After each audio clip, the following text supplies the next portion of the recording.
Hi friends, welcome to my channel. ఈరోజు నేను ఇంట్లో పచ్చి మామిడికాయతో జ్యూస్ చేస్తాను. ఒక మామిడికాయ తీసుకున్నా, దానిపైన తొక్క పీల్ చేసేసాను. చిన్న చిన్న ముక్కలుగా కోసుకొని దబర్లో వేసుకొని కొంచెం స్టవ్ మీద పెట్టి ఉడికించుకున్నాను. కుక్కర్లో అయితే ఒక 2 విజిల్ ఉడికిపోద్ది. సరే, ఉడికేటప్పుడు కొంచెం జీలకర్ర ఉప్పు వేసుకొని మామిడికాయకి సరిపడంత వేసుకోండి. బాగా ఉడికిపోద్ది.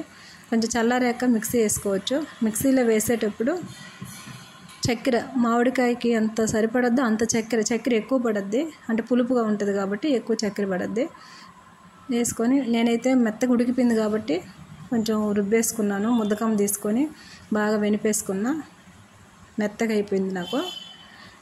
మీరు కొంచెం మిక్సీకి వేసుకోవచ్చు. అంటే ఉడకకుండా కొంచెం గట్టిగా ఉంటే మిక్సీకి వేసుకోవచ్చు. అది ఒక 1/4 గ్లాసు జ్యూస్ పోసుకొని ఒక 3/4 గ్లాసు వాటర్ పోసుకొని బాగా కొంచెం అటు ఇటు బాగా షేక్ చేసుకుని తాగండి. చాలా టేస్ట్గా ఉంటుంది. మీకు నచ్చుద్ది. ఎండలకి చాలా చలవ చేస్తుంది, మంచిది. ఓకే ఫ్రెండ్స్, మీరు కామెంట్ పెట్టండి. Bye friends.